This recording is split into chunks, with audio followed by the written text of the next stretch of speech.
Primeiramente, boa tarde a todos. Gostaria de agradecê-los por estarem aqui. Nesta formação, eu abordarei ainda outro tema que se passa no século XX. A última vez eu falei sobre o Beato Carlos da Áustria, mais precisamente sua história, mas também abordei várias características da Primeira Guerra Mundial e outros contextos, enfim.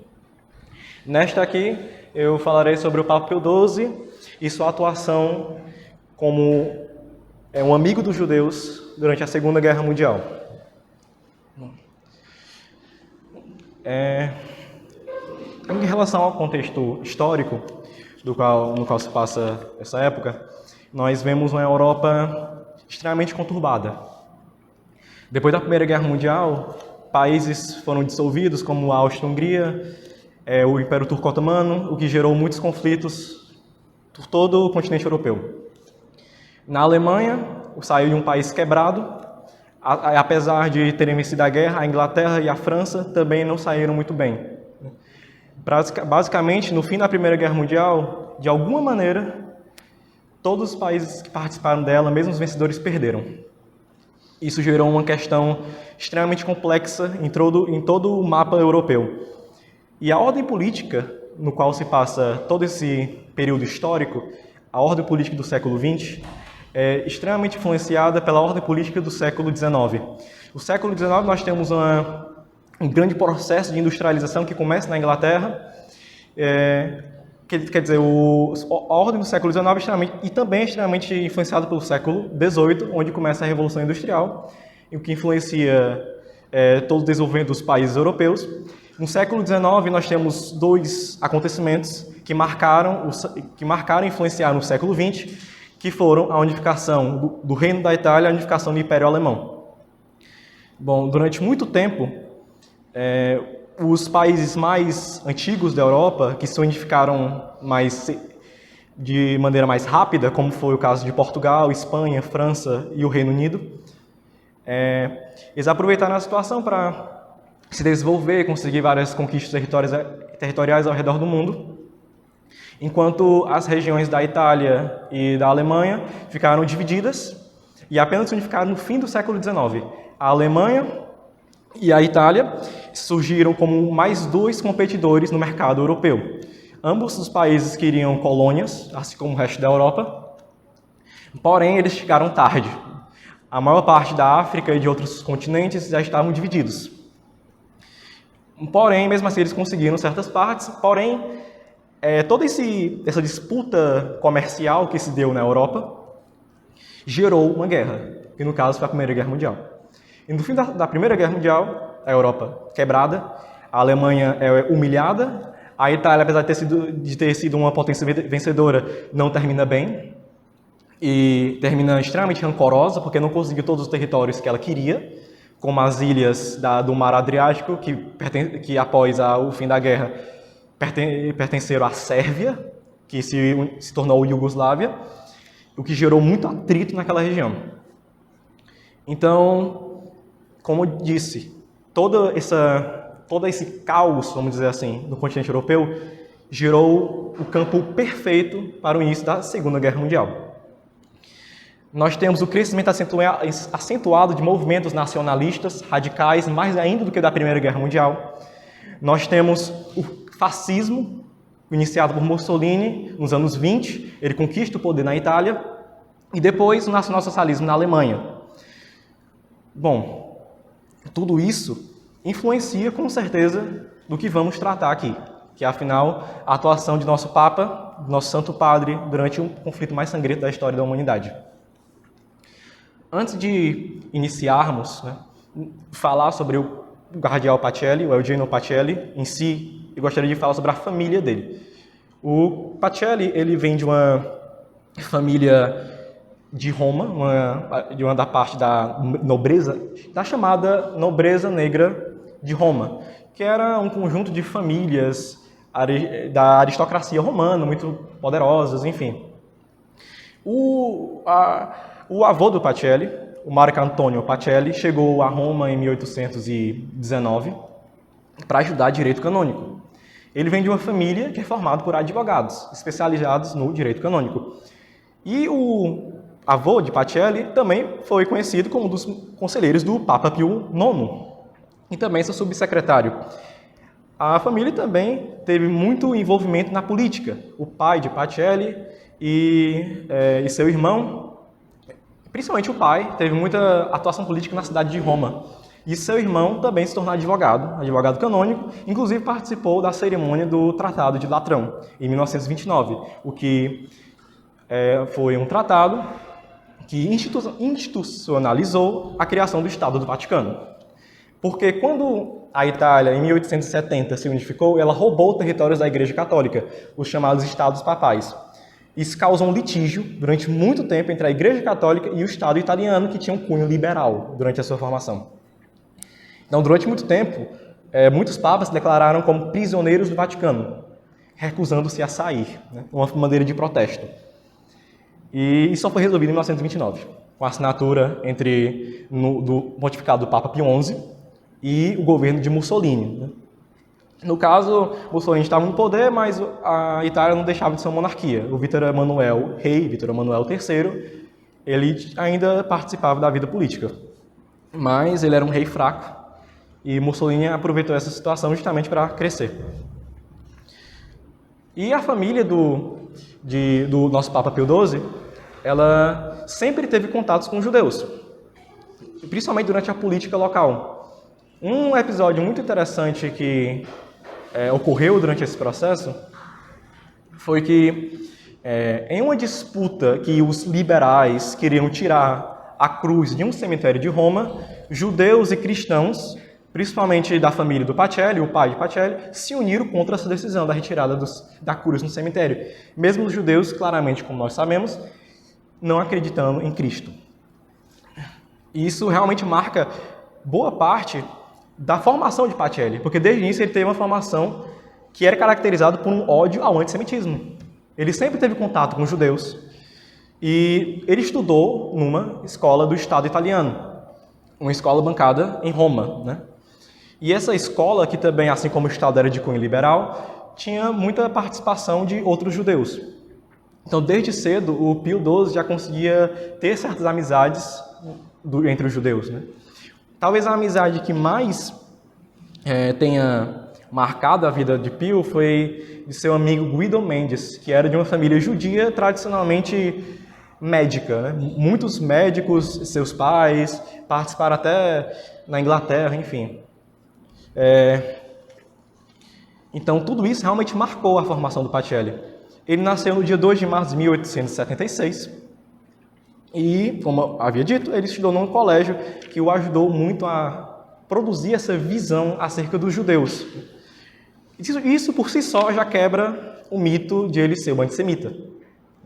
Todos nós sabemos disso. Durante muito tempo, infelizmente, esse mito do Papa de Hitler, que era um Papa antissemita, que apoiou o governo nacional-socialista de Hitler, apoiou a causa do eixo durante a Segunda Guerra Mundial, cai por terra apenas no início de sua vida.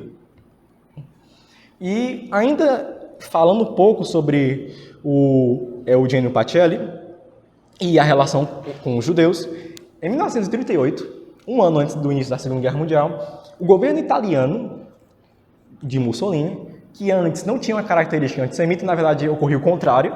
O Partido Fascista incentivava que os judeus participassem da vida política da Itália. Ele declarou, provavelmente eu diria com o objetivo de aumentar os laços com a Alemanha de Hitler, declarou leis antissemitas por todo o país, expulsando judeus de cargos públicos. E a presença de judeus em determinados locais, casamento entre católicos e judeus, tudo isso foi proibido. Com maneira de protesto, o Pacelli pediu que o L'Osservatore Romano, que é o jornal do Vaticano, inclusive foi criado pelo avô do Pacelli, do Eugenio, do Papa Pio XII, caracterizou toda essa decisão antissemita como um ato de perseguição não cristão. Como também uma forma de protesto, Pacelli ajudou esses judeus professores, principalmente, a conseguir empregos dentro do Vaticano. Os principais exemplos disso são Roberto Almagià, que era um judeu especialista em geografia, ele foi convidado a trabalhar na área geográfica da Biblioteca do Vaticano. o Giorgio Del Vecchio, que era, um especialista em manuscritos árabes, né? O Giorgio Levi, ele era especialista em manuscritos árabes, em islamismo, e ele foi convidado a trabalhar na área da Biblioteca do Vaticano, na área árabe, né? E o Giorgio Del Vecchio, como eu havia citado, ele era um especialista de direito civil internacional que foi convidado a trabalhar na área da jurisprudência romana, né? Antes de continuar mais, eu gostaria apenas de falar um pouco sobre os materiais que eu utilizei para a formação dessa palestra. Eu peguei 3 livros em específico. O Mito do Papa de Hitler, do David Dallin, que é um rabino. Ele escreveu a favor do Papa Pio XII, protegendo de todas essas mentiras. O Papa contra Hitler, do Mark Rivlin. A Guerra Secreta da Igreja contra o Nazismo, que fala um pouquinho do relacionamento do Papa Pio XII com a resistência italiana e a resistência alemã antes e durante a Segunda Guerra Mundial. E por último, e talvez o livro que mais me agradou, do Gordon Thomas, Os Judeus do Papa, o plano secreto do Vaticano para salvar a vida dos judeus, né? Os judeus da mão dos nazistas. Esse terceiro livro, que foi o que eu mais utilizei para a formação dessa palestra, ele aborda principalmente a rede humanitária que o Papa Pio XII construiu durante o período turbulento da Segunda Guerra Mundial, que eu voltarei a falar daqui a alguns instantes, né? Bom, nós já falamos que o Pio XII ajudou, antes mesmo de ser Papa, o que é incrível, judeus a conseguirem empregos, teve uma relação boa desde seu início de vida, enfim, uma família já bem destacada em Roma. E outra coisa que é interessante, que o historiador José Sanches diz, é que ele desde cedo foi basicamente preparado a ser Papa. Porque a vida do Papa Pio XII, quando ele decidiu entrar no seminário, quando tinha 18 anos, ele já demonstrava um grande conhecimento de muita coisa. Com seus amigos judeus, ele aprendeu hebraico básico, por exemplo. E ele, inclusive, foi um Papa que presenciou muitas cerimônias judaicas. Ele foi convidado a participar, a presenciar, no caso, né? A assistir várias cerimônias, atos do calendário judaico na casa de seus amigos. E, inclusive, já pegou emprestado de seus amigos de escola livros sobre teologia judaica e outras coisas afins. Então, isso já demonstra uma boa educação que ele teve. E talvez o que mais marca a vida do Papa Pio XII, antes mesmo dele ser Papa, ainda com o Padre Pacelli, foi que Papa Leão XIII percebeu que o Eugênio Pacelli tinha um grande conhecimento, uma grande atuação, tinha realmente uma bagagem muito extensa. Então ele decidiu criar um programa de preparação de sacerdotes diplomatas. Como o Vaticano realmente precisava, a Igreja Católica, apesar de ser uma instituição divina, ela tem a necessidade de ter um meio político. Afinal, a conversão de almas, o tratamento da Igreja Católica, tudo depende do meio político. Se um país apoia ou não apoia a Igreja, se persegue ou não persegue, tudo isso influencia muito a atuação da Igreja Católica em um determinado cenário político. E, com o objetivo de treinar jovens diplomatas, o Papa Leão XIII percebeu isso, né? E criou esse programa, que foi criado com o apoio da Sagrada Congregação dos Assuntos Eclesiásticos Extraordinários, né? O subsecretário do Vaticano da época do Papa Leão XIII, ele era o cardeal Gaspari. Inclusive, ajudou muito o Papa Pio XII a começar por aqui. Ele percebeu o talento do Pacelli, e 2 anos depois chamou para fazer parte do programa, esse programa diplomático. Com certa relutância, ele aceitou, porque de início ele não acreditava que a diplomacia seria um meio de salvar almas. Bom, depois ele percebe que ele utilizou esse meio para salvar as almas, né? Mesmo assim, ele aceita. E durante todo esse aprendizado que o Papa Pio XII teve em sua formação diplomática, ele foi encarregado de várias coisas. Ele foi encarregado de dar ao príncipe da Inglaterra os pêsames do Vaticano em relação à perda de sua mãe, Rainha Vitória. Ele foi encarregado de ser um minutante papal, que era responsável por editar discursos, escrever rascunhos e controlar os minutos dos discursos papais, né? Ele era enviado pessoal do Papa, o Imperador Francisco José da Áustria. Inclusive, o Papa Pio X concedeu o título de Monsenhor ao Padre Pacelli. Por fim, depois de muito tempo, o Pacelli sucedeu o cardeal Gaspari como secretário desse programa diplomático, né? Ele era o responsável e depois ele sucedeu o cardeal Gaspari. Outras duas coisas que marcam muito essa questão diplomática do Papa Pio XII foram que ele teve uma forte presença na Alemanha e nos Estados Unidos. Na Alemanha, em 1917, ele é nomeado o núncio papal e antes de ir para a Alemanha, em plena Primeira Guerra Mundial, ele é nomeado bispo e depois arcebispo, tudo isso com apenas 24 anos, o que é um feito gigantesco, né? Engraçado que ele foi ser núncio papal na Alemanha, que, para quem não sabe, é um diplomata da Santa Sé, né? Em território em vários países, tem a obrigação de cumprir o que os diplomatas fazem, mas com a Igreja Católica. Um pouco antes da partida, o Papa foi nomeado bispo, arcebispo, enfim. O interessante mesmo é que ele foi para a Alemanha e ele ficou em Munique. Ele era o núncio papal de Munique, do Reino da Baviera, que fazia parte do Império Alemão. Só que, como a Prússia, que era a principal cabeça do Império Alemão, não tinha núncio, não tinha nenhuma representação diplomática com a Igreja Católica, porque era um país de cunho protestante, né? Na verdade, a Prússia foi a principal protagonista na perseguição de católicos na Alemanha, e isso incentivou, inclusive, a criação do Partido Centro Católico na Alemanha nos anos do Bismarck, né, que foi o chanceler de ferro. Ele era um dos principais opositores da Igreja Católica, no que era conhecido sua política Kulturkampf, né, em alemão para guerra cultural contra a Igreja Católica. Enfim, na Alemanha, ele foi encarregado, muitas vezes, além de suas funções diplomáticas, ele ajudava a cuidar dos prisioneiros de guerra, o bem-estar desses. Como eu falei, isso era plena Primeira Guerra Mundial. E engraçado que durante essa estadia na Alemanha, nenhum dos críticos do Papa de Hitler cita, mas ele fez amizade com o maestro da ópera de Munique, que era judeu, o Bruno Walter. Inclusive, Bruno Walter, em suas memórias, ele revela que um de seus amigos, Gabrilowitsch, em uma das manifestações anti-judias na Baviera, foi preso. E ele pediu auxílio do núncio papal, Pacelli, para sua libertação. Que terminou, Gabrilowitsch foi liberto. Um judeu. Mas ninguém cita isso, porque não é conveniente, né, para a narrativa. Outra questão interessante de se afirmar nessa vida diplomática do Papa Pio XII é que ele era falante fluente de alemão. Na verdade, ele era falante fluente de várias línguas, né?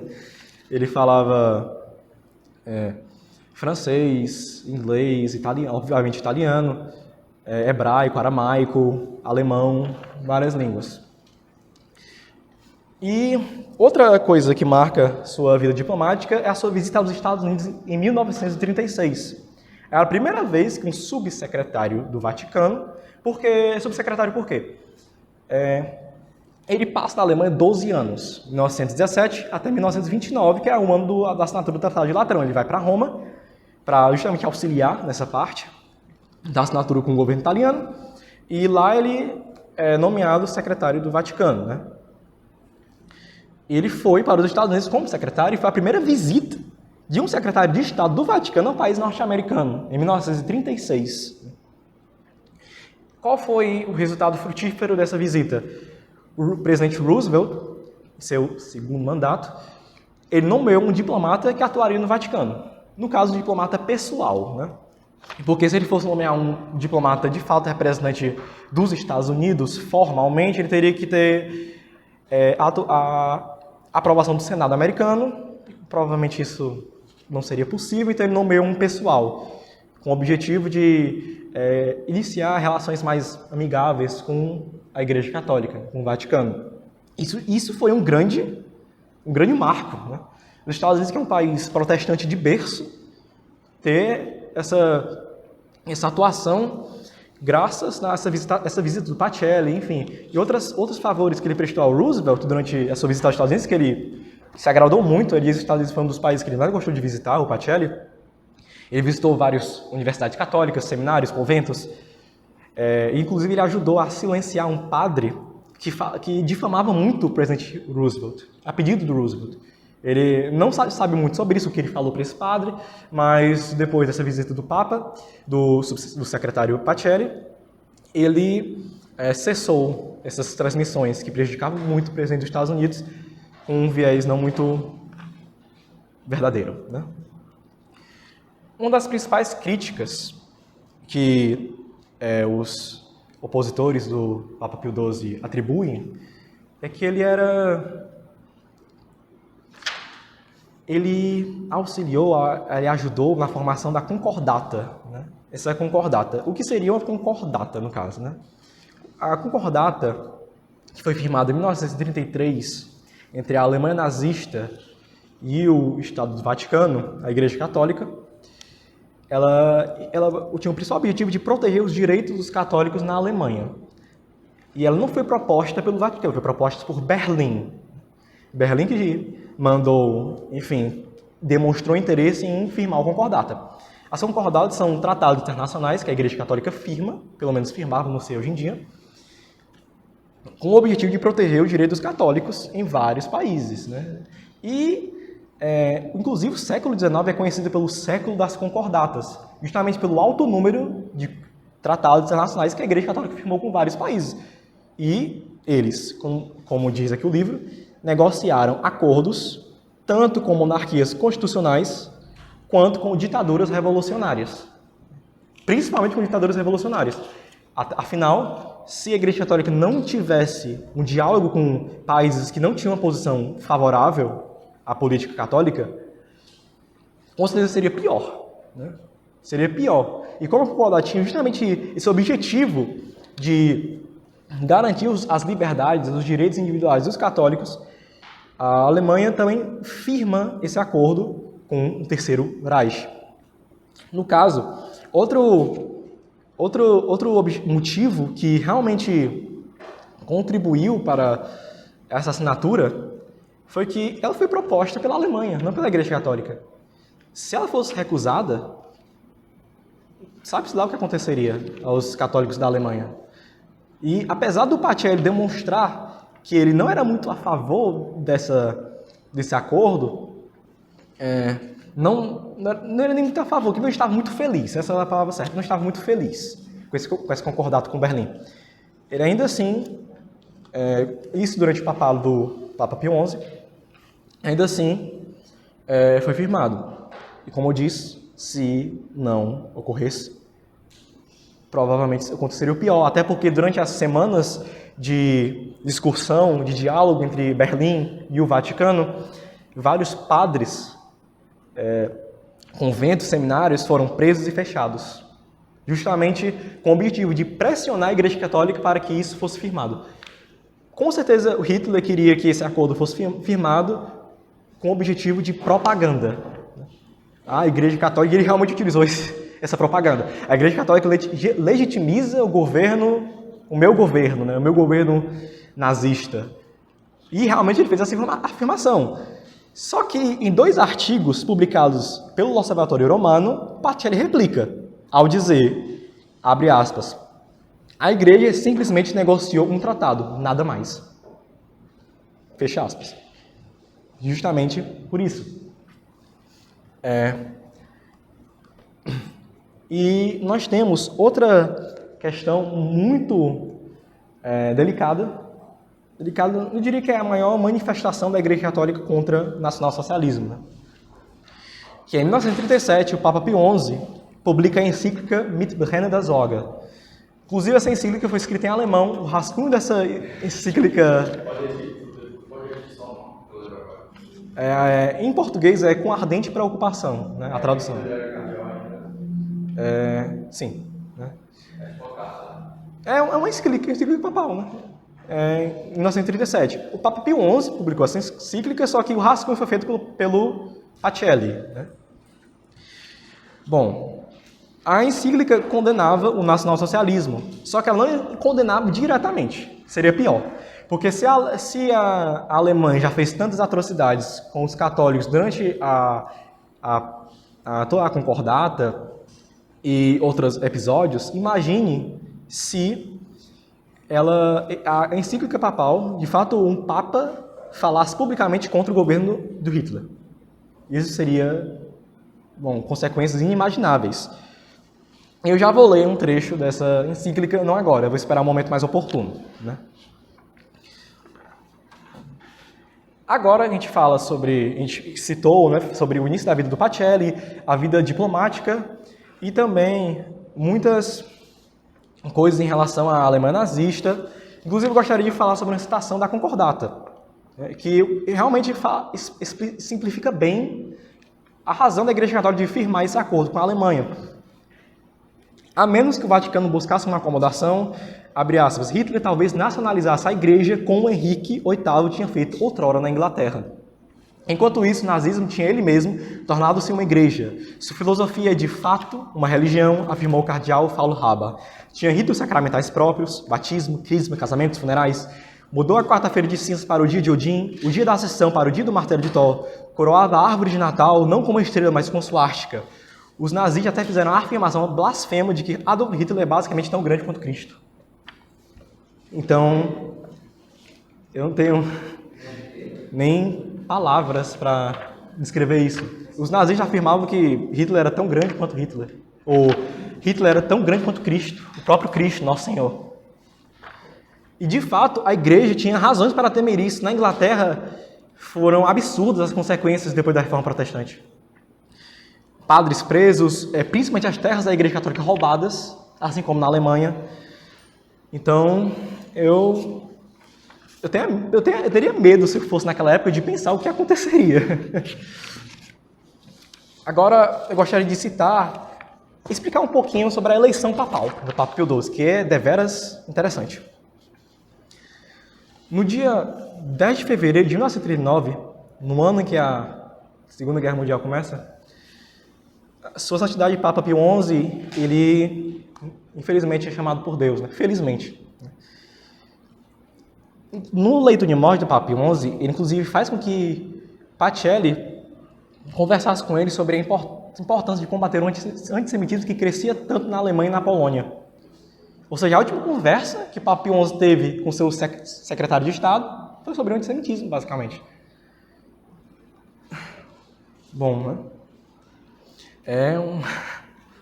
Eu não entendo como as pessoas podem chamar o Papa Pio XII de auxiliar de Hitler.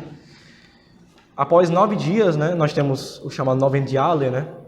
São os 9 dias depois da morte do Papa. O cardeal Pacelli, ele é responsável, tem a função que é chamada de Camerlengo, né?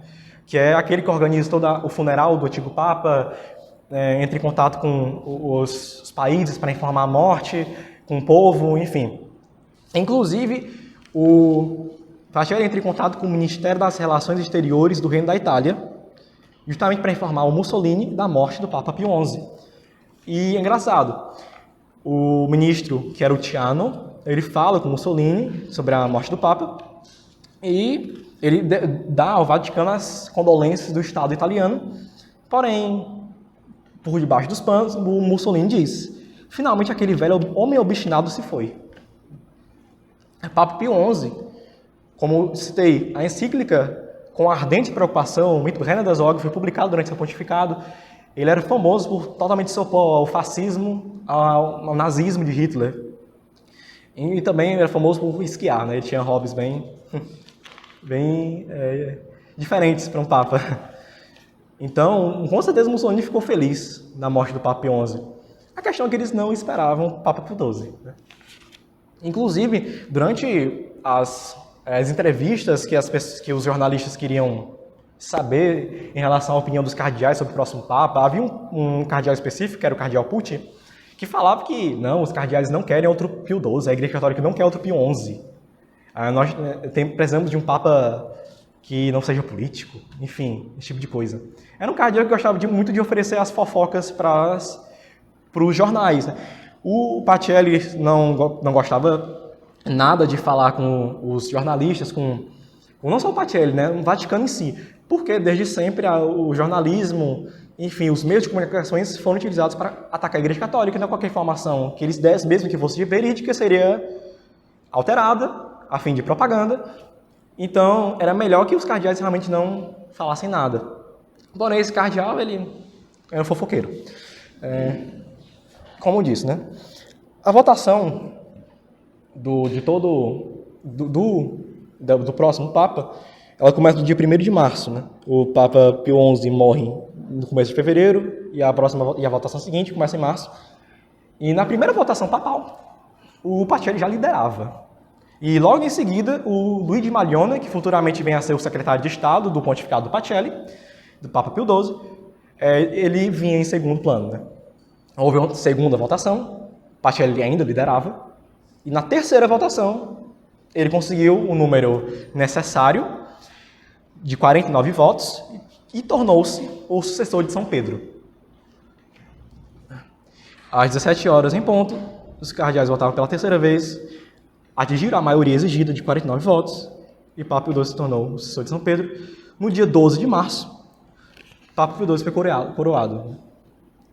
Inclusive, em seu primeiro discurso, agora que eu vou citar, o Papa Pio XII cita uma parte da Mito Plena das Oga, a encíclica do Papa Pio XI, abre aspas, em seu primeiro discurso.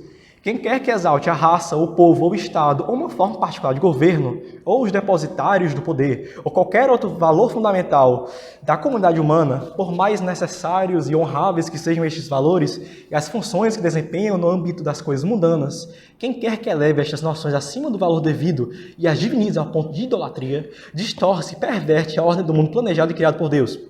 Está, portanto, longe da verdadeira fé em Deus e do conceito de vida que esta fé anima.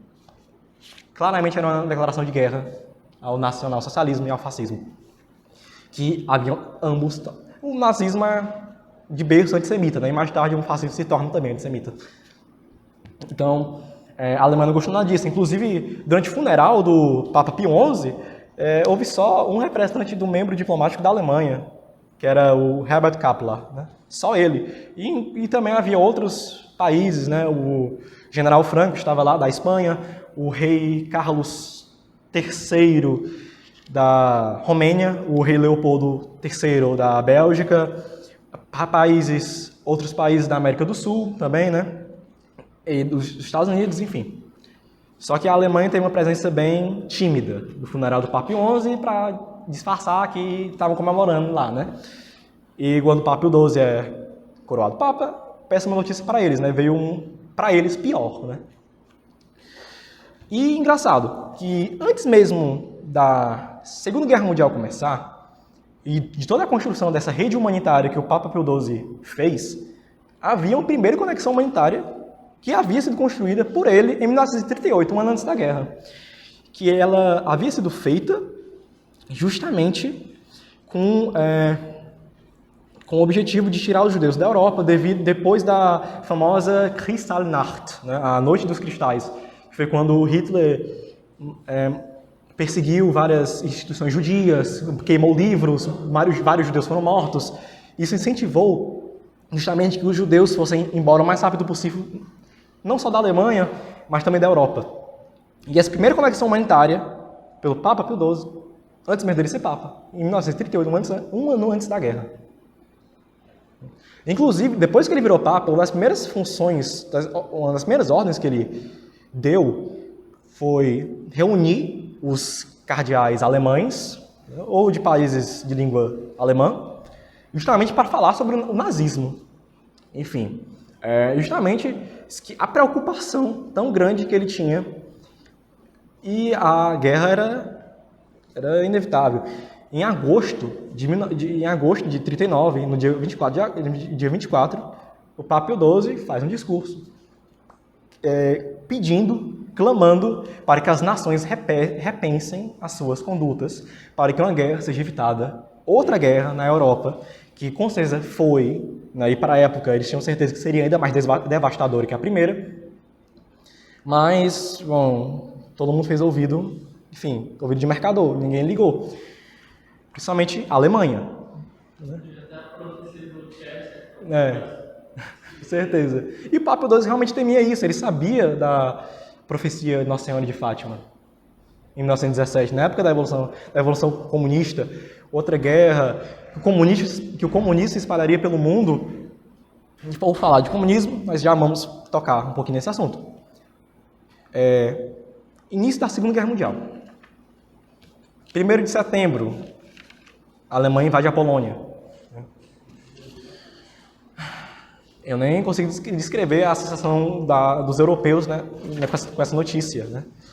A Alemanha, depois de 1938, repartir a Tchecoslováquia, um acordo de Munique, que inclusive é outro argumento que eu utilizo contra os críticos do Papa Pio XII. O primeiro-ministro da Inglaterra, o Chamberlain, ele firmou um acordo com Hitler para que evitasse uma guerra. Isso, o caso, foi o acordo de Munique em 1938. Ele mesmo se encontrou presencialmente com Hitler, firmou esse acordo, enfim, achava que provavelmente a guerra seria evitada. Mas o Papa Pio XII, que nunca encontrou Hitler pessoalmente, firmou um acordo com ele, concordado, né, antes de seu pontificado, inclusive, é o Papa de Hitler. Faz o menor sentido. Por que o primeiro-ministro britânico não é considerado nazista, mas o Papa Pio XII é considerado nazista? Isso e vários outros problemas narrativos que isso tem, né? Eu nem consigo imaginar. Bom, 1º de setembro, a Alemanha invade a Polônia. Por questões, a Polônia se recusou a dar territórios à Alemanha, e começaram as movimentações militares. Na madrugada, eles invadem o país. O Núncio Papal de Varsóvia, ele contacta o secretário de Estado, Luigi Maglione, sobre a invasão. Isso foi na madrugada, então eu imagino até uma cena bem dramática. A primeira coisa que o secretário ordena que o Núncio Papal de Varsóvia faça é queimar arquivos. Justamente arquivos provavelmente relacionados à fuga de judeus, auxílios humanitários. A primeira coisa que o Luigi Maglione fala, queime arquivos.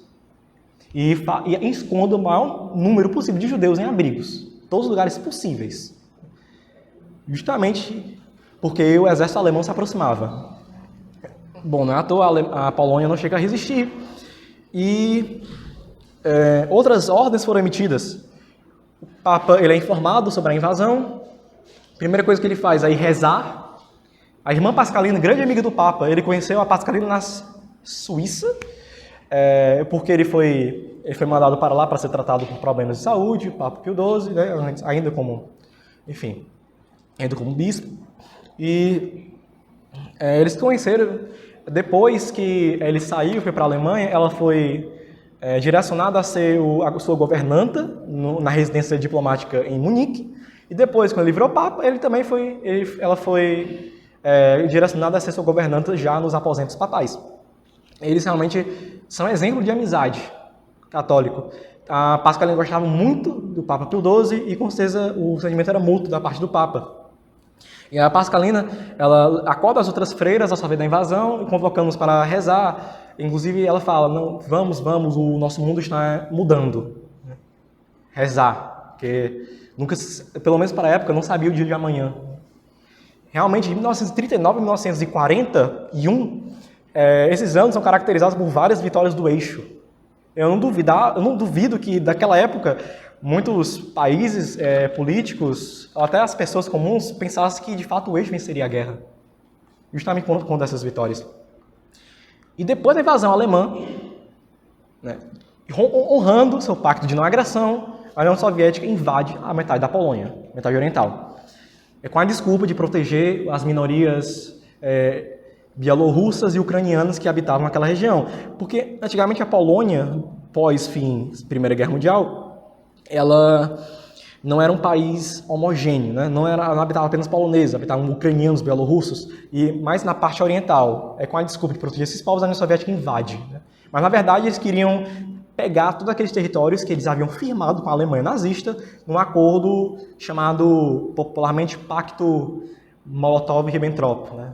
Molotov, que era o ministro das Relações Exteriores da União Soviética, e o Ribbentrop, o ministro das Relações Exteriores da Alemanha. Eles firmaram esse acordo dividindo a Europa Oriental em zonas de influência, em territórios anexados. A Polônia estava no meio, então ela foi dividida. E como Stalin tinha medo de, não sei, se eles não agissem logo, a Alemanha pegar a parte que havia acordado, eles invadiram também a Polônia. O Papa Pio XII, ele não sei nem como descrever a relação dele. Ele via aquilo como o cumprimento da promessa, a profecia que Nossa Senhora de Fátima havia dito, do comunismo. Que o comunismo se espalharia pela Europa, e de fato ela se espalhou principalmente durante o fim da Segunda Guerra Mundial, durante a Segunda Guerra Mundial e do fim da Segunda Guerra Mundial, e se estendeu até o fim da Guerra Fria. Né? Dominaram metade da Europa, basicamente. E ele tinha razão. Né? Essa época a necessidade da nossa União Soviética foi onde também. Oi? Essa época já tinha acontecido. Também. Por discordância. A União Soviética propôs, ela ordenou, na verdade, que a Finlândia cedesse alguns territórios, os finlandeses recusaram. Eles entraram na guerra. Mais tarde eles entram na guerra de novo, no lado do eixo, enfim. Essa é a história para outra coisa. E antes do começo da Segunda Guerra Mundial, em agosto, o padre Weber, alemão, ele havia conversado com o Papa Pio XII sobre a criação de uma rede humanitária com os padres paulotinos que levassem cidadãos da Alemanha, da Polônia, enfim, dos países onde os judeus eram perseguidos, através das fronteiras da Suíça, da Áustria, da Eslovênia, para Roma. O Papa Pio XII, um mês depois, convocou o padre Weber, justamente decorrente dessa situação catastrófica que se deu início à Segunda Guerra Mundial, e ele autorizou a criação dessa rede clandestina. E, bom, o Vaticano, durante essas formações, durante essas atuações humanitárias, ele tinha que ter muito cuidado, porque se ele fosse descoberto, seria uma violação ao Tratado de Latrão, que caracterizava o Vaticano como um Estado politicamente neutro. Então, se ele ajudasse os judeus, estava na cara que eles eram contra o governo que perseguia os judeus. Então, eles já deixavam de ser uma posição neutra. Então, todas as decisões papais e de outros membros da Igreja Católica corriam muito perigo, porque isso fomentaria até mesmo a argumentação dos perseguidores. Né? Enfim. Agora, sobre a entrada do Reino da Itália na guerra. A Itália ela só vai entrar em 1940, na Segunda Guerra Mundial. Até porque, na época, o Mussolini não tinha tanta fé em uma vitória com os alemães, enfim, era para ter continuado. Mas, quando a Alemanha, como previu o presidente Roosevelt, que dizia que a Alemanha provavelmente conseguiria várias vitórias na França, e com a queda da França, a Itália veria isso como uma oportunidade de entrar também, justamente por disputas territoriais que eles tinham com a França. A Itália proclamava a Tunísia, que era colônia francesa, e a Córcega, que era parte da França, como parte desse território. Então, com a queda da França, ela aproveitaria para entrar na guerra. E com esse diplomata americano Taylor, aquele que foi, enfim, justamente um membro do corpo diplomático americano que foi firmado depois da visita do Papa Pio XII aos Estados Unidos. E o Pio ele entraram em contato com o diplomata americano, que era de nome Taylor, e havia lhe dito que a Santa Sé faria de tudo para que a Itália não entrasse na guerra, permanecesse fora do conflito. Só que, bom, não só a Itália não queria que isso ocorresse, e na verdade, muita gente, até mesmo na Itália, pelo que eu penso pelos relatos, não tinham não achavam que o governo teria coragem de entrar numa guerra contra a Grã-Bretanha e a França. Porém, a Grã-Bretanha, os Estados Unidos e o Vaticano eles tentaram impedir inúmeras vezes, principalmente quando o anúncio da Rádio de Roma. A Rádio Roma havia avisado que, em 10 de junho de 1940, que o Mussolini faria um aviso à nação. Isso às 4 horas da tarde, na praça, em Roma. Ele pedia que todos os romanos fossem para lá. Só que, justamente por isso, eles temiam que isso fosse a entrada da Itália na guerra, porque aconteceu a mesma coisa em 1936, quando a Itália invadiu um dia antes, ocorreu a mesma coisa, o Mussolini pediu que as pessoas se reunissem um dia antes, né? E no dia seguinte, a Itália invadiu a Etiópia. Então eles já sabiam do que se tratava isso. A Grã-Bretanha falou com os Estados Unidos e pediu que eles interviessem para que eles falassem que as potências aliadas não ligavam para o tipo de governo que qualquer país tivesse, contanto que eles ficassem fora da guerra. O Roosevelt tentou falar com, enfim, os meios mais americanos tentaram falar com os italianos, porém os italianos não deram respostas muito convincentes de que não entrariam nessa guerra, né? A Itália, de fato, enfim, já então começa o anúncio do Mussolini e era, como todos previam, a declaração de guerra. Abre aspas. Com os cidadãos italianos, a partir da meia-noite, esta nação estará em guerra contra a Grã-Bretanha e a França. A vitória é nossa, já fizemos isso uma vez, faremos de novo. Isso, com certeza, falando sobre as vitórias italianas na Etiópia e na Albânia. Só que não foi bem assim, né? E, bom, antes, com toda essa situação hostil em que a Itália havia se posto, né? O Papa Pio XII, ele fala com um diplomata americano, ele pede duas coisas. Uma dessas coisas que, na verdade, ele avisa uma coisa e pede uma que o diplomata americano ficou boquiaberto. A primeira, ele avisou que se os diplomatas dos aliados quisessem refúgio no Vaticano, ele poderia. Ele realmente abriria as portas do Vaticano para que os diplomatas, que os países que estavam em guerra agora com a Itália, poderiam achar, enfim, refúgio. Até porque seria muito perigoso, mesmo para as leis internacionais protegendo os diplomatas. Então, ele convoca isso, avisa o diplomata americano e avisa, enfim. E vários, de fato, diplomatas vão para o Vaticano. Bélgica, Estados Unidos, Inglaterra, o diplomata Osborne, Inglaterra, enfim. A segunda coisa que aconteceu nesse pedido foi que o Papa Pio XII pediu aos Estados Unidos, que pudesse transferir o dinheiro do Banco do Vaticano para o Washington, os lingotes de ouro. O Taylor ficou assustado com esse pedido, mas a transferência é justamente para caso o pior acontecesse, vai que esse dinheiro caísse em mãos erradas, então eles de fato transferiram para os Estados Unidos. E o que mais deixou chocado o Vaticano com a entrada da Itália na guerra foi essa. O triunfo de Hitler deixou o Vaticano como ilha no Mar do Eixo. Afinal, o Vaticano é uma pequena cidade, bem pequena mesmo, se considerada cidade-estado, né? O menor país do mundo, rodeado pela Itália, que estava na mesma aliança com a Alemanha nazista. Então, nada garantiria de fato que a segurança fosse assegurada, mesmo com o Tratado de Latrão, que garantiria, teoricamente garantia, toda essa segurança ao Estado do Vaticano. E, de fato, verdade. Inclusive, o Mussolini chamava o Vaticano de covo de spie, covil de espiões, porque justamente o Papa recebeu os diplomatas, que inclusive não pagavam hospedagem, eles não pagavam aluguel. As únicas coisas que os diplomatas pagavam era usar o telefone, que só podia fazer chamadas dentro do Vaticano, e uma taxa de 3 em 3 meses de concertos, enfim, de coisas estruturais.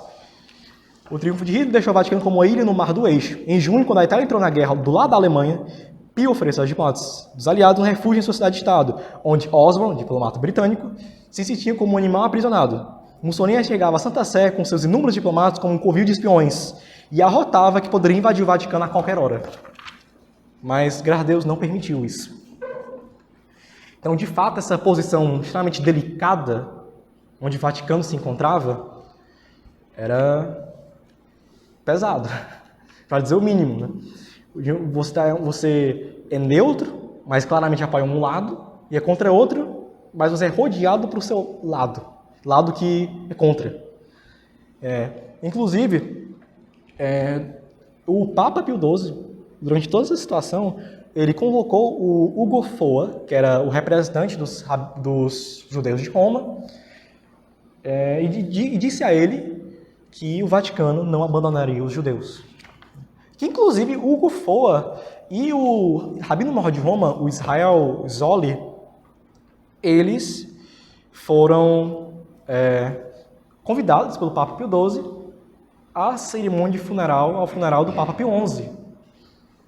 Outra razão para você não acreditar que o Papa Pio XII era antissemita. Ele convidou justamente para representar que o Vaticano estava do lado dos judeus. E que o Vaticano nunca abandonaria os judeus. E foi por isso que ele convocou essa outra reunião para assegurar os judeus. Inclusive o Buffon, ele mesmo diz que quando a comunidade judaica pensava em sair da Itália, em sair de Roma mais precisamente, ele disse que ficaria porque ele teria certeza que o Papa o protegeria.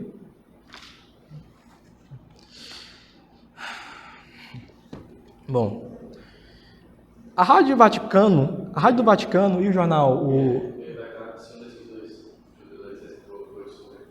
Sim. Não, o Buffon não. O Zoli, o Rabino Mor de Roma, ele já havia se convertido há muito tempo. Só que como ele tinha medo das represálias judaicas, porque um judeu se converter, ele é convidado a sair dos círculos familiares, a sair dos círculos sociais, é um negócio muito mais severo do que a gente.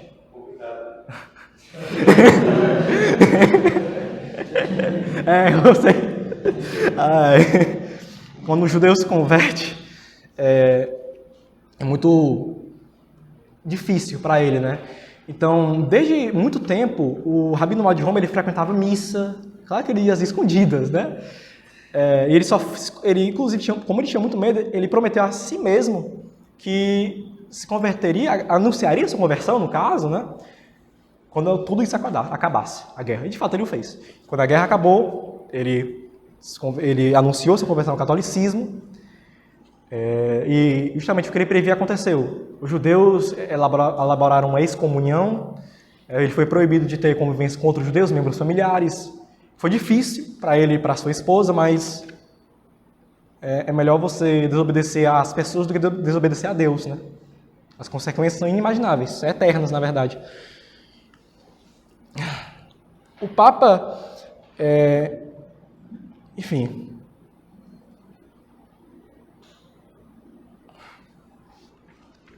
Durante toda a Segunda Guerra Mundial em si, ele utilizou as redes do Vaticano de comunicação, no caso o L'Osservatore Romano e o Rádio do Vaticano, como maneiras de combater o Terceiro Reich.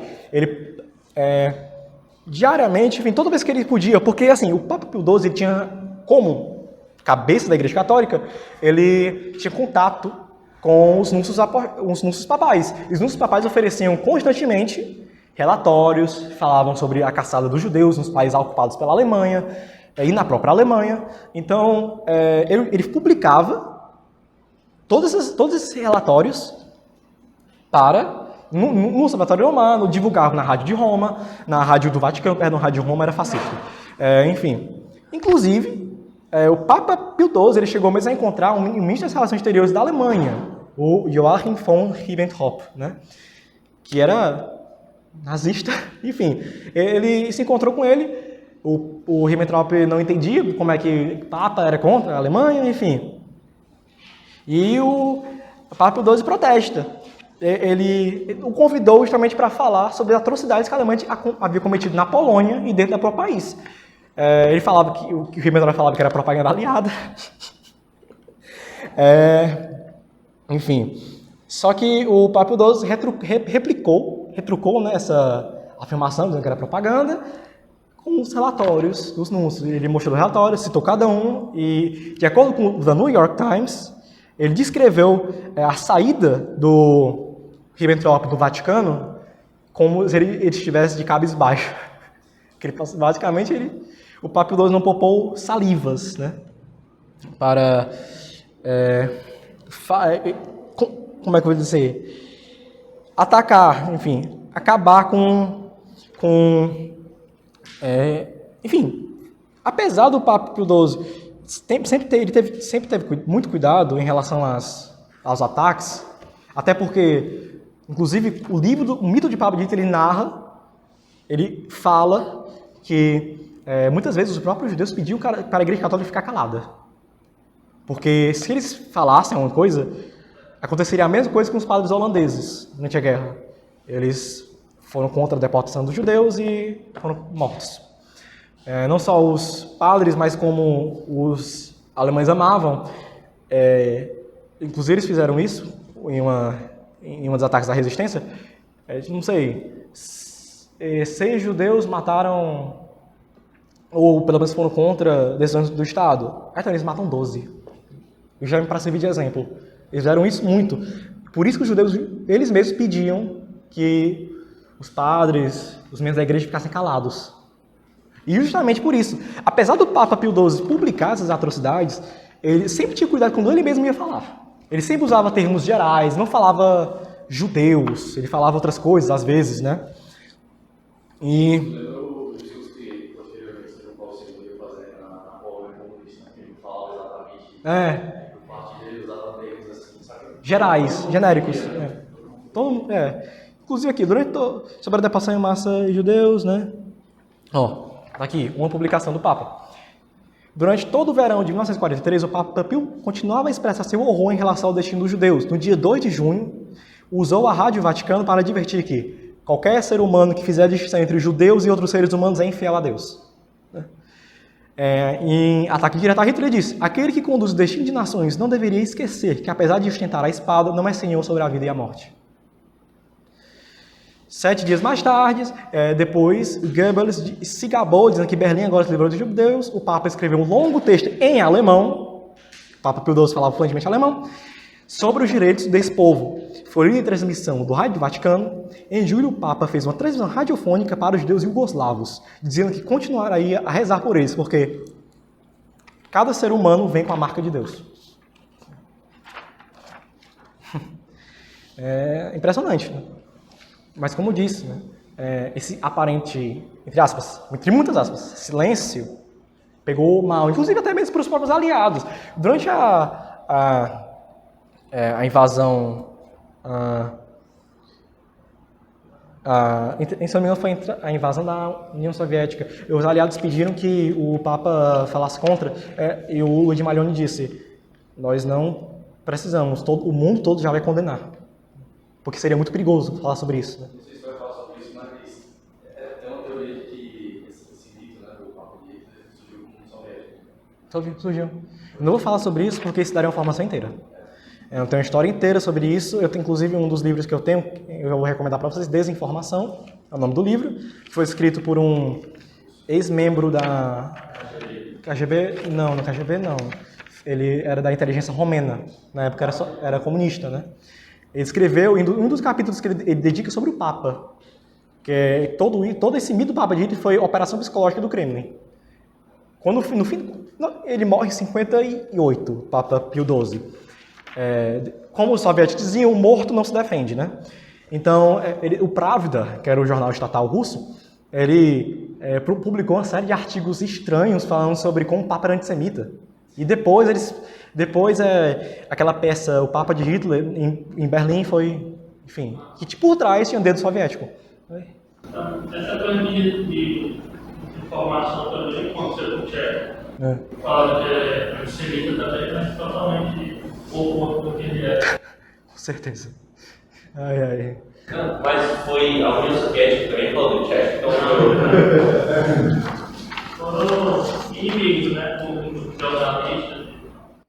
Enfim, durante todo esse processo, quando o Papa Pio XII prometeu que ajudaria os judeus, ele prometeu também que usaria todos os recursos e pessoas possíveis, justamente em viés da salvação dos judeus. Né? Salvação que eu digo não um termo divino, né? Mas salvação aqui mesmo, obviamente. E, bom, um dos protestos do Papa, inclusive, que ele fez à Alemanha, foi em relação à estrela de Davi. Né? Um instante, por favor. O Papa deu um contragolpe ao pedir que todos os bispos católicos da Alemanha nazista assinassem um protesto contra o plano nazista de estender o uso da estrela de Davi para incluir os descendentes resultantes de casamentos mistos entre judeus e não judeus. Eles queriam que os miscigenados, né, enfim, pudessem utilizar, devessem, na verdade, utilizar a estrela de Davi como se fossem judeus também. E os alemães que queriam. O Papa Pio XII, ele convocou todos os bispos católicos da Alemanha a assinar contra isso. Outra coisa que quebra o mito do Papa de Hitler. O Goebbels, ele chama o Pipo de amante dos judeus. Ai, ai. E qual foi a resposta nazista em relação a esse protesto, né? Quem é o... Perguntaram aqui quem é o Goebbels. Ok? Perguntaram aqui quem é o Goebbels. Goebbels. Isso é propaganda. Isso é propaganda. Ele se matou, no fim. Ele e a família dele toda. Eles eram extremamente alienados. Não conseguiu, eles mesmos disseram que não conseguiriam viver um mundo sem nazismo. Que é um absurdo. Era, viu? Enfim, a resposta nazista em relação a esse protesto do Papa Pio XII foi o quê? Foi o confisco de conventos, hospitais católicos e outras propriedades da igreja em toda a Alemanha. Organizações católicas foram fechadas e mais religiosas removidas das escolas. Então, toda vez que o Papa Pio XII ou qualquer membro do clero utilizasse, a represália seria tanto para os judeus quanto para os católicos. Por isso que era muito perigoso qualquer manifestação papal em relação a isso. E olhe que, mesmo assim, ele falava disso, indiretamente às vezes, e os aliados reclamaram no fim da guerra.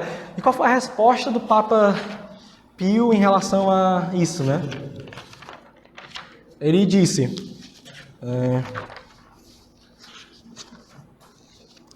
os aliados pressionavam para o Papa, a Igreja Católica falar uma postura abertamente contra o eixo, né? E, bom, o Papa diz assim. Eita. Aqui, pronto.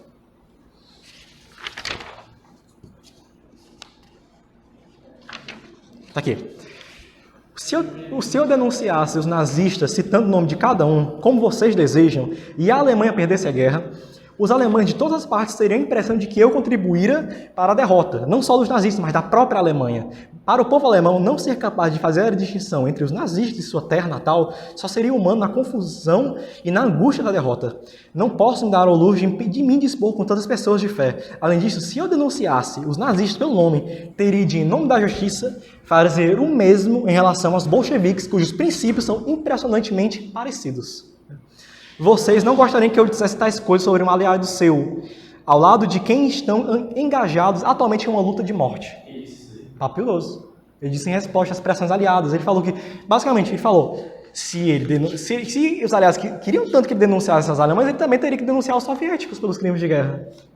E também tinham virtudes muito semelhantes, né? Virtudes até piores, né? Esse discurso aí foi pouco ou foi assim mais... Não, essas questões aqui diplomáticas, mais diplomáticas, né? Enfim, saindo um pouco da entrada da Itália na guerra e todos esses pormenores, vamos falar sobre 1943.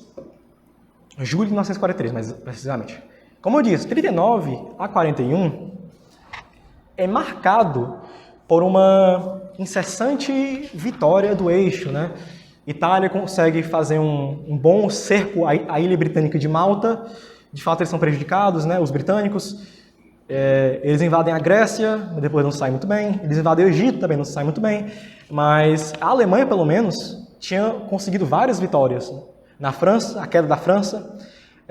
E mais tarde também, quando o 41, quando eles quebram o pacto que eles tinham com a União Soviética, eles invadem a União Soviética e a União Soviética perde muito território, várias derrotas, indústrias, pessoas. Então, de fato, esses anos são vistos como o auge do eixo, né? 43 já é diferente.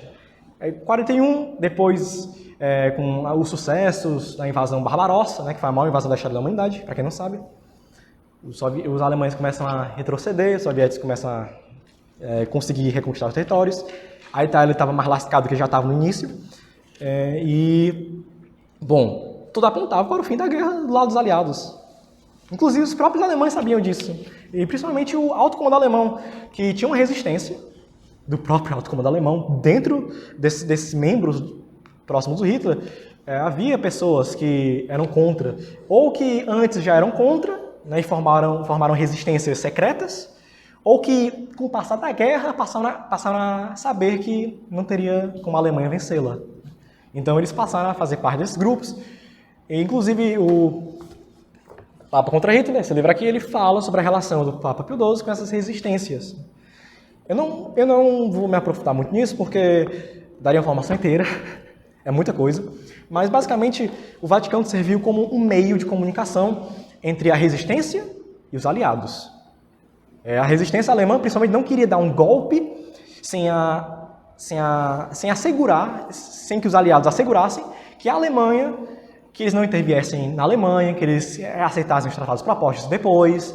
Eles tinham medo de dar um golpe e depois os aliados não respeitassem, né? Então o Vaticano, ele, como era um país neutro, os países neutros em si, né? Era uma plataforma para a conversação. Oi. Isso tem relação com basicamente a mudança de lado. Todos os agentes, os espiões alemães se tornaram agentes russos? Com certeza, porque eles viam que a guerra ia acabar, e principalmente em Stalingrado.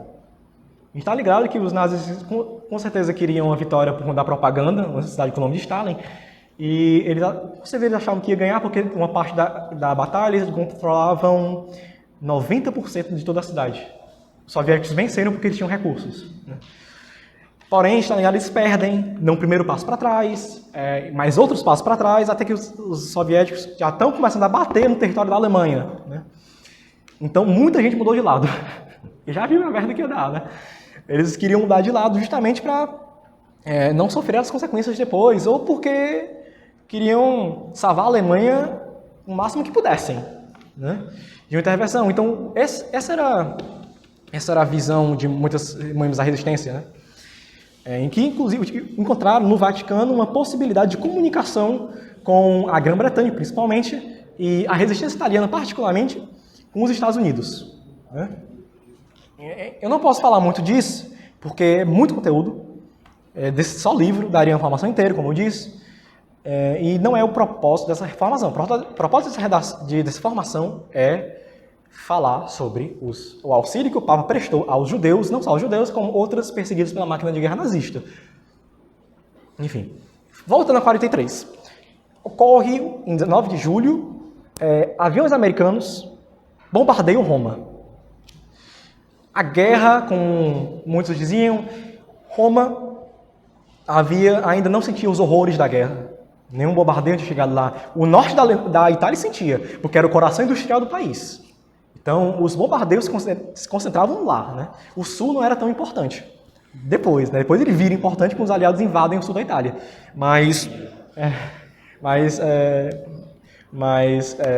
Roma não era tão assim. Mas depois os americanos começam a bombardear Roma. Um mês antes, o Papa entrar em contato com os Estados Unidos e lhes pediu que Roma fosse poupada dos bombardeios, né? Cidade magna, cidade da Igreja Católica. Então, ele prezava muito isso, obviamente. Mas os Estados Unidos se limitaram a dizer que seriam apenas estratégicos esses bombardeios, né? Não teriam o que fazer. Inclusive, em maio, o Maglione, secretário de Estado, ele tentou convencer o ministro das Relações Exteriores, o Ciano, da Itália, a declarar Roma cidade aberta. O que é uma cidade aberta? Foi a mesma coisa que aconteceu com Paris, na guerra. Cidade aberta é uma cidade que diz que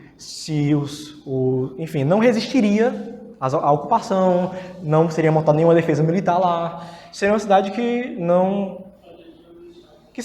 contribuiria para os inimigos, né? Isso é uma cidade aberta. Só que, obviamente, o governo italiano se recusou a isso, né? Por orgulho. Roma, né? Uma história, inclusive, do Papa Pio, né? Que foi bombardeado Santo Giovanni de Roma. Essa história porque... no que ele voou? Ele, de alguma maneira, ele desviava as bombas, né? E aí os americanos se viam. Eles viam uma biolocação dele, sabe? Sim. Tipo assim, aí se assustaram e foram lá procurar quem era esse padre no final da guerra e se converteram depois. E é real, né? É o Superman da vida real. Com certeza. E o padre falava italiano e ele era estrangeiro. Ai. Bom, voltando aqui, né? Deixa aí. Como disse, Roma foi bombardeada. Então, as consequências foram muito grandes. Mortes. Meu Deus do céu. Os mortos nesse episódio foram os números oficiais incluem 717 mortos e 1.599 feridos nesse ataque aéreo. Aconteceu que havia vários bondes próximos à igreja, e nesse episódio os mortos foram ainda maiores por causa disso, né? Os civis foram... Meu Deus do céu. Apesar dos Estados Unidos ter dito que isso concentraria os ataques em pontos estratégicos, isso não tem como prometer muito, né? Às vezes um ponto estratégico fica perto de, sei lá, um shopping, de algum tipo de meio de comunicação, como um trem, coisa assim, e realmente vai afetar os civis. Não só vidas civis foram perdidas e prejudicadas nesse bombardeio americano, como também viram que a Basílica Medieval de São Lourenço estava tomada por chamas. Não só a Basílica de São Lourenço, como também a Escola de Medicina de Roma também foi atacada. Com esse cenário não sei, eu acho que hoje esse cenário seria de pós-bomba nuclear. A analogia seria essa. Um cenário de caos, destruição, de pessoas correndo, morrendo, enfim. Era um negócio muito severo. Esse local, né, quando Roma foi bombardeada, apesar alguns relatos, né, os aviões eram bonitos de se ver, né, mas quando vimos nuvens enormes de fumaça que subiam na direção da estação de trens, sabíamos que seria a vez de Roma sofrer com os horrores da guerra. E toda essa situação muito triste, que foi o bombardeamento de Roma, fez com que o Pio XII ele assistiu ao bombardeamento do Vaticano, né? De sua secretaria, com a irmã Pascalina e outros membros também, e não resistiu. Com a irmã Pascalina, ela descreve os olhares, né, os olhos do Pio XII tomados de lágrimas, e de uma hora para outra surgiu uma ira. Então ele decide, pela primeira vez durante a guerra, sair do Vaticano. Ele sai do Vaticano, ele junta os funcionários, junta, enfim, as pessoas disponíveis, não só ele, e vão até a Praça de São Lourenço, que era onde o ventalhante convocado para os homens aptos irem para ajudar nos destroços, ajudar nas vítimas, e eles vão até lá, para Pio XII, e lá foi onde uma famosa foto mostrada, né, foi batida, ele assim, né, entre a multidão, enfim. Se não me engano foi lá, se não me engano foi no bombardeio de Roma. E o Papa chegou, abençoava as pessoas, abençoava os mortos, entoava o De Profundis, que é o canto dos mortos, enfim. Oi, pode falar. Isso é importante salientar, né? Porque muitas vezes quando a gente fala, as pessoas falam da Segunda Guerra, mas não falam do fato que o lado aliado ele cometeu muitos abusos e exageros. Né? Certeza. Se usando da prerrogativa que estava lutando contra o mal, né? Por exemplo, eu estava vendo um documentário que eles chamaram o veterano de guerra e disse que é americano, e disse que no dia da invasão pela Normandia, quando eles já estavam entrando ali mais para dentro da França, teve momentos que eles tiveram que bombardear civis para combater os alemães. Então você vê que tem muito exagero também. Com certeza. O mais famoso é o bombardeamento de Dresden. Matou muitos civis. É o evento que mais matou na Segunda Guerra. Foi, civis. Muita coisa. Foi porque Dresden tinha o objetivo de matar os civis mesmo. Porque eles perceberam que, rapidamente, que atacar as fábricas não tinha muita serventia, porque as pessoas vão lá, consertam a fábrica, voltam a funcionar de novo. Então mata as pessoas que trabalham na fábrica. Era desse jeito. Certeza. Só podia mas mata-nos, mas explica um cara que participou desse evento, ele narra tudo isso. Ele disse, cara, era um inferno. Era, viu? E foi identificado por meio do colega falou. Enfim, era. Não, a gente está atacando a Alemanha. Enfim. Descrevendo um pouquinho a situação, por exemplo, tem esse relato. De um curto espaço de tempo, estávamos trabalhando com escombros e sangue até os tornozelos. Foi um marco em minha vida. Eu já havia visto o lado mais horrendo de uma guerra perdida. Era carnificina de inocentes. O som do poderoso motor anunciou a chegada do carro do Papa, eximindo as flamas pretas e amarelas da cidade do Vaticano em seus paralamas frontais. Parou em frente à Basílica Bombardier de São Lourenço. Pio surgiu em sua batina e solidéu brancos. Ajoelhou-se no chão, sua face estava pálida e sofrida quando entoou as palavras do De Profundis, o Salmo dos Mortos. Próximos dali, as ambulâncias levavam corpos. As chamas crepitantes destruíam um grande número de vagões de passageiros e de frete nos ramais ferroviários. A fumaça emanava das casas e armazéns, pedaços de parede continuavam a cair da basílica, enquanto as chamas continuavam a crepitar do lado de dentro, onde ficava o túmulo do Papa Pio IX. Monsenhor Montini havia acompanhado o Papa e levaram consigo um suprimento de dinheiro para que os monges capuchinhos, que eram responsáveis pela basílica, pudessem distribuir entre as famílias locais. Tá aí, o pessoal fala que a Igreja Católica distribui direito, tá aí, ó. Dinheiro, né? Não distribui. Tá aqui um episódio de distribuição de dinheiro, por exemplo. Inclusive, fala um pouquinho sobre Montini, né? Montini, para quem não sabe, era o Papa Paulo VI. Paulo VI. O Papa Pio XII, durante essas redes humanitárias, ele teve a ajuda de 2 papas posteriores. Papa Paulo VI, que era o Montini, e o Angelo Roncalli, Papa João XXIII. O Angelo Roncalli, ele era núncio em Istambul, na Turquia. E ele foi um dos responsáveis por conceder passaportes, vistos aos judeus para que eles pudessem passar pela Turquia e depois de o Papa Pio XII falar com os representantes diplomáticos do Reino Unido, eles pudessem ir para a Palestina. Então, boa parte da ocupação da Palestina que se deu, da chegada dos judeus à Terra Santa, foi graças à Igreja Católica, que concedeu vistos, muitas vezes até alguns padres. Tem um episódio lá que uma princesa é um termo que eles utilizam para designar uma membro da família rica romana, né?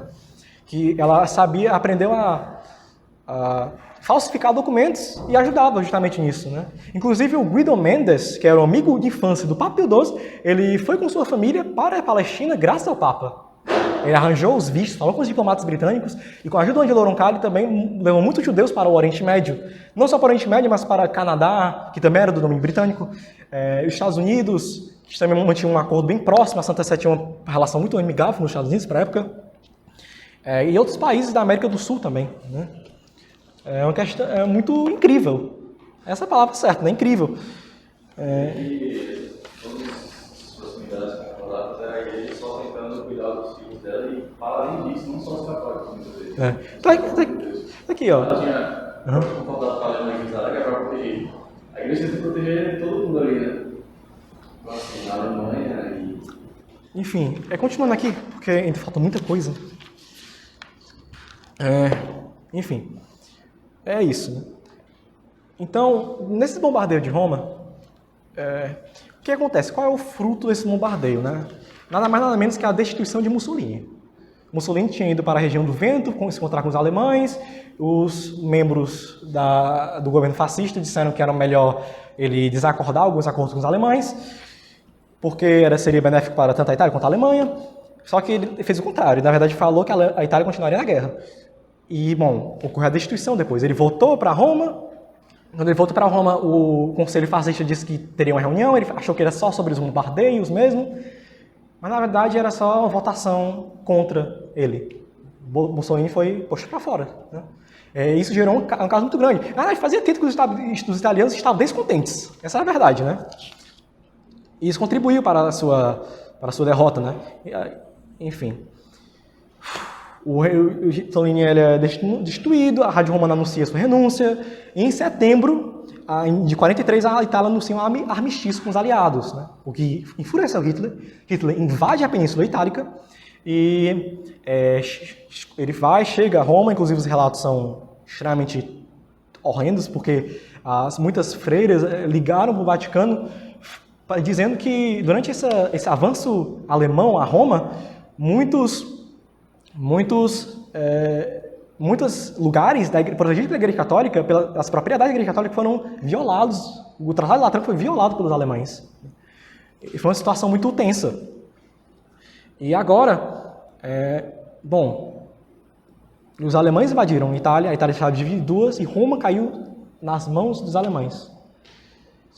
O Vaticano não foi invadido, né? Eles demarcam a fronteira, os alemães, enfim. Agora Pipo XII percebe. Agora é o pior, porque com a armistício dos aliados, muitos prisioneiros de guerra que foram libertos vêm para Roma. Principalmente os do Oriente Médio. E os do Norte da África, foi mal. Vem para Roma, os judeus que nós ajudamos a sair também vêm para Roma. E não tem como te mandar para o sul porque é uma zona de guerra. Então, o jeito é a gente construir uma rede humanitária em Roma. Então, o Papa, junto aos funcionários do Vaticano, decide dar início a uma rede humanitária para proteger os judeus e membros da resistência italiana e soldados aliados, que haviam conseguido fugir. Esse sistema de auxílio era baseado nas propriedades do Vaticano que estivessem sob a proteção do Tratado de Latrão. Casas religiosas, mosteiros, hospitais, igrejas e outras residências, como o Palácio Gandolfo, que era a residência de verão do Papa. No Palácio Gandolfo era a produção de alimentos. Eles produziam alimentos para a distribuição dessas casas seguras, como eles chamavam. Né? Inclusive, um dos responsáveis, nós destacamos 2 responsáveis. A irmã Pascalina, que foi responsável por visitar as casas, né, seguras, e o padre O'Flaherty, que era irlandês. Ele era especialista em relação a tratar os soldados, né, porque ele tinha visitado muitos campos de prisioneiros, ele sabia como era a situação, e enfim, ele foi convocado a usar isso e definiram que a maior parte dessas casas seguras seriam conventos. De fato, iniciou-se esse processo. Como eram propriedades que eram protegidas pelo Tratado de Latrão, teoricamente os alemães não poderiam violá-las. Então os judeus poderiam ficar escondidos lá até que o pior se passasse. Inclusive, o secretário de Estado, o Maglione, fala com o Weizsäcker, que é o embaixador alemão junto à Santa Sé. Não, foi mal isso aqui. Isso aqui de outra coisa. Um exemplo dessa casa segura é o Hospital Fate Bene Fratelli, que era um hospital pertencida à Ordem de São João, que era muito... onde os médicos... O hospital era abastecido pelo Vaticano, né, pelo Palácio de Gandolfo, sustentado por eles. Inclusive, o Vaticano abriu uma linha de crédito direto com Londres, para Londres ajudar. E depois da guerra, eles pagariam ajuda. Enfim. E, fatalmente, os médicos criaram a chamada Síndrome K, que era uma síndrome falsa, que era uma doença que pegava só judeu. Aí, como eles ficaram isolados, os alemães tinham medo de pegar. Síndrome K porque o comandante supremo da Itália era o general Albert Kesselring. Era um indireto a ele. É por isso que eles deram Síndrome K. Então, eles começaram a construir essas casas seguras, e o mais notável exemplo, como eu disse, Fate Bene Fratelli, né? Esse hospital. E o Vaticano também essa questão foi marcada pela relação com o Della Sem. O Della Sem era uma organização humanitária que ajudava os judeus a emigrar e ajudar financeiramente, que foi fundada por um milionário, né? E boa parte dessa organização também era auxiliada pelos padres paulatinos. Bom, apesar de eles não terem certeza da segurança, os alemães, pelo menos depois da invasão de Roma, de fato não violaram as propriedades, pelo menos até onde eu saiba, a maioria não. Né? Se houve algum episódio, mas era uma questão muito complicada. E como não tinha para onde correr, era isso. E sobre o tratamento dessas casas seguras. Os católicos forçaram os judeus a se converter. Tá bom. O tratamento um pouquinho. E a atuação era muito interessante, porque, por exemplo, o Papa realmente respeitava as tradições judaicas. Ele dizia que não só tinha que salvar os judeus, como também seus livros, sua história. Era parte da história do povo judeu. Então, além de ter questão de salvar a vida humana, ele também salvava a questão material, né, que era importante para os judeus.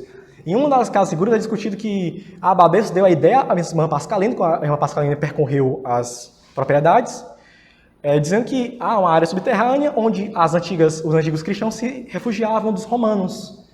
Isso há muito tempo, né? Da perseguição dos bárbaros, enfim. E lá eles poderiam esconder os judeus. E lá os judeus poderiam manter suas tradições, suas celebrações, enfim. Que inclusive Tem um episódio que um padre responsável ele fala com o judeu para saber sobre a regra alimentar da religião deles. Para que nada saísse, fosse contra a religião deles. A resposta do Papa a cada relatório continha um lembrete, né? Porque a irmã Pascalina fazia muitos relatórios sobre esses lugares. Além de salvar a vida dos judeus, também era necessário empreender todos os esforços para salvar os materiais das sinagogas e dos centros culturais, e principalmente da biblioteca. Para o povo judeu é tão importante proteger sua história quanto para nós. Os registros da irmã Pascalina mostraram que no final do verão de 43, mais de 2 mil judeus da Hungria receberam documentos do Vaticano identificando-os como católicos batizados.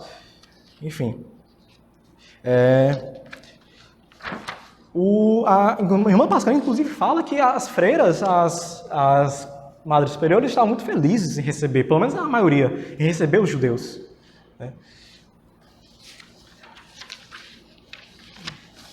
Agora, falando sobre toda essa questão, nós vimos que é incrível todo esse esforço em um ambiente totalmente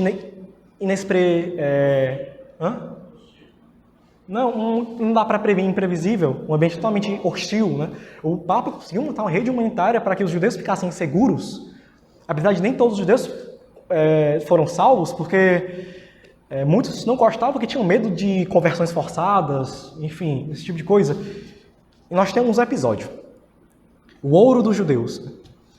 O alemão responsável pela Judenaktion, que é chamado em alemão, que é ação judaica, enfim, que era a parte da solução final, exigiu que Foa, que era o líder da comunidade judaica, entregasse aos alemães 50 quilos de ouro para que não lhes ocorresse nada. Os judeus ficaram apavorados, achavam que ia morrer, principalmente porque depois de coletar, eles se juntarem e coletar tudo que eles tinham, inclusive famílias cristãs ajudaram, não dava, ainda faltavam 15 quilos. Aí eles falaram, não tem jeito, vamos falar com o Papa. Eles foram até o Papa e o Papa deu o resto do dinheiro. Deu 15 quilos de ouro do Vaticano, completou. Esse ouro foi dada nem muita vontade, né? Enfim. Mas, na verdade, não. A verdade sobre como responder a tais clamores, o Papa respondeu, né? Um relato do Maglione. Escritas pelas nossas escrituras, antes da morte súbita e encontrar subconhecidos, elas deixam absolutamente claro que Pio, imediatamente, sem nem pensar, autorizou sem quaisquer discussões que fosse fornecido o ouro que ainda faltava aos judeus. E esse ouro, né? Por que os alemães queriam esse ouro? É óbvio, né? Mas é porque eles tinham assaltado o Banco Central da Itália e queriam mais ouro. Mas, enfim. Então, eles acharam o judeu uma maneira boa disso. Eles pegaram esse ouro do judeu, eles lacraram em uma bolsa, mandaram para Berlim. Anos depois da guerra, encontraram esse mesmo ouro. Nunca usaram. Os alemães nunca usaram esse ouro. Foi pura operação psicológica. Mas, infelizmente, os alemães não cumpriram com o acordo. O Berlim manda outra pessoa responsável por essa Judenaktion, o nazista Dannecker. E, bom,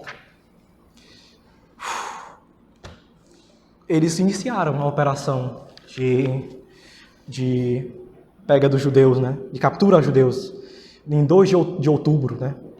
Em 2 de outubro, o trem da Einsatzgruppen, que era uma unidade do Himmler de extermínio, trens chegaram justamente para levar os judeus embora. E para onde esses trens foram? Auschwitz. Em 16 de outubro, das 6 da manhã até as 4 da tarde, os alemães começaram sua caçada. É horrível. Horrível, tem até tem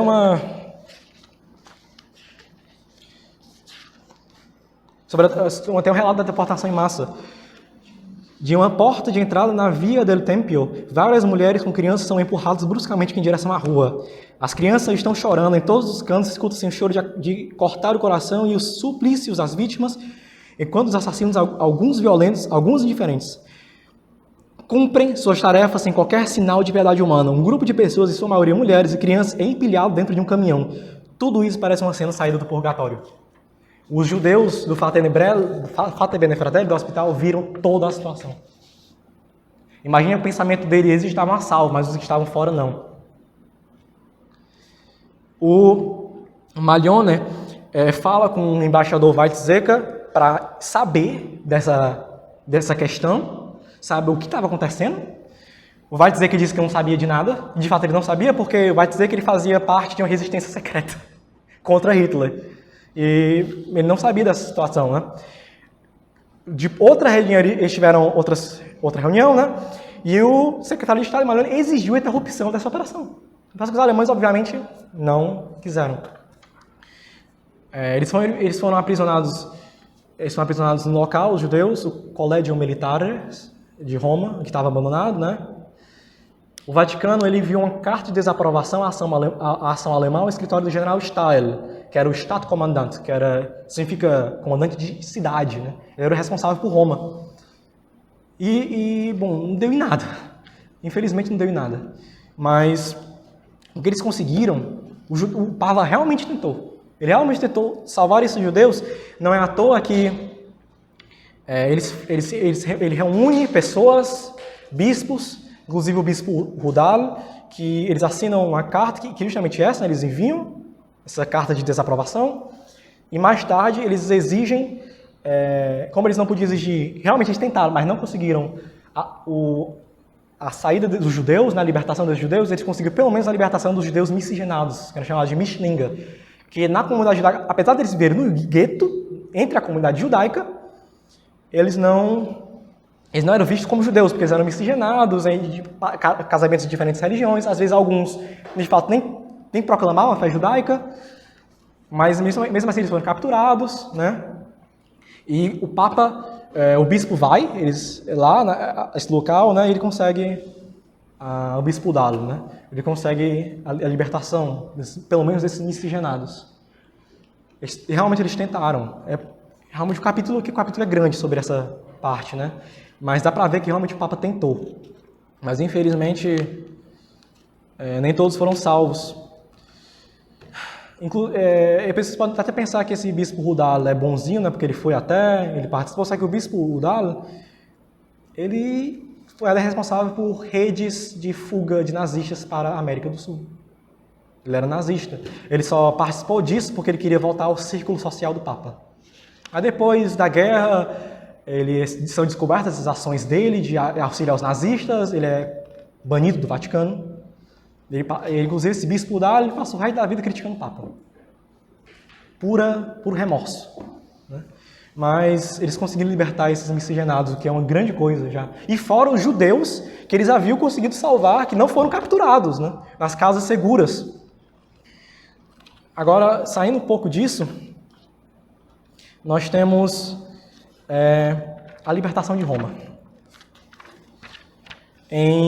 No início da tarde de 4 de junho, no mesmo dia em que se completavam 270 dias da ocupação alemã, Roma se encontrava nas mãos dos americanos e ingleses, depois de 270 dias.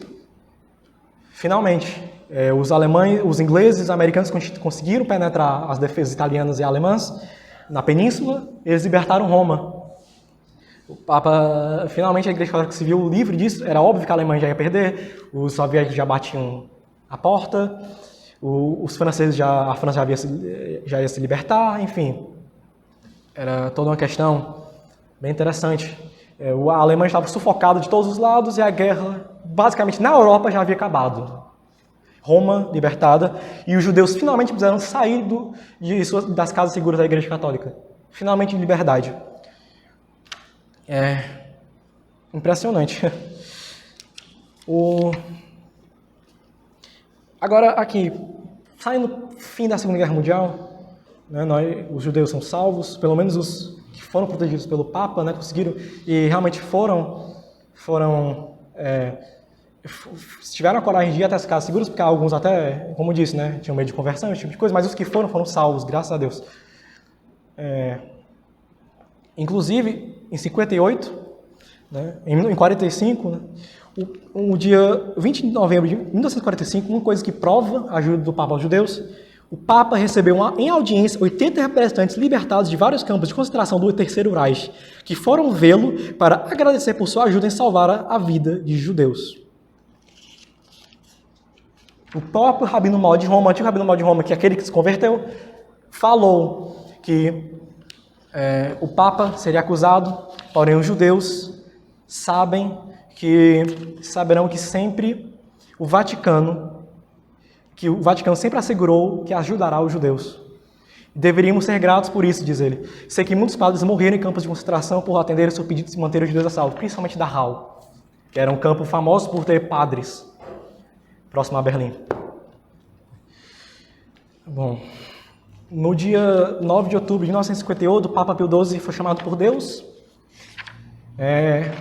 Inclusive, antes de sua morte, a rádio do Vaticano narra que ele viu a doce figura de Jesus Cristo à beira de sua cama.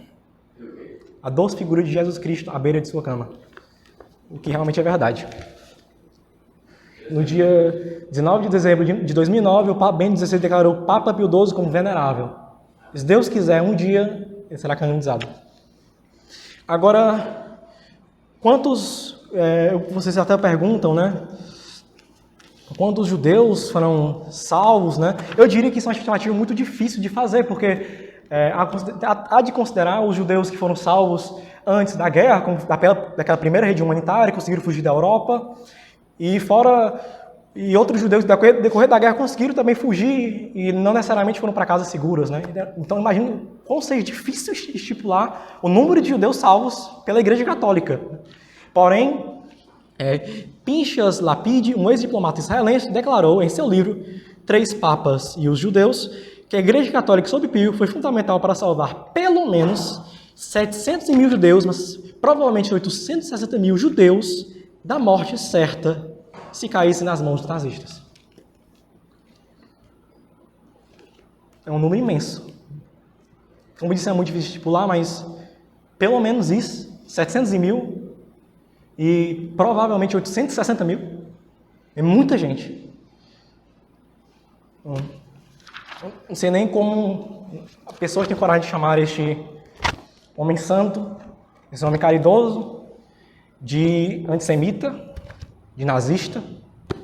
Inclusive, na cena do filme da Irmã Pascalina, não sei se é real, eu não sei, mas pelo menos no filme eles puseram, não sei se foi para dar mais drama, o Papa Pio XII pergunta a Pascalina: o que eles vão pensar de mim quando eu morrer? Pelo menos no filme isso acontece, né? Eu não sei se na vida real. Eu tentei procurar alguma informação sobre isso, infelizmente não encontrei. Mas se realmente isso aconteceu, apesar de ter tido um momento de trevas em relação à memória do Papa Pio XII, até pouco tempo, na verdade, né? Agora que rechaçamos mais, temos uma literatura contra o Papa de Hitler, essa visão de preservar a memória do Papa Pio XII como é devida, como deve ser honrada, está viva em nós. Não é à toa que esse foi o principal objetivo de eu ter me submetido a estudar e conduzir esta formação. A Segunda Guerra Mundial é provavelmente o assunto que eu mais gosto de dar em história. E saber que a Igreja Católica fez um papel tão lindo, o papel que Jesus Cristo faria, me faz dizer, eu tenho orgulho de ser católico. Muito obrigado a todos, Deus abençoe a todos.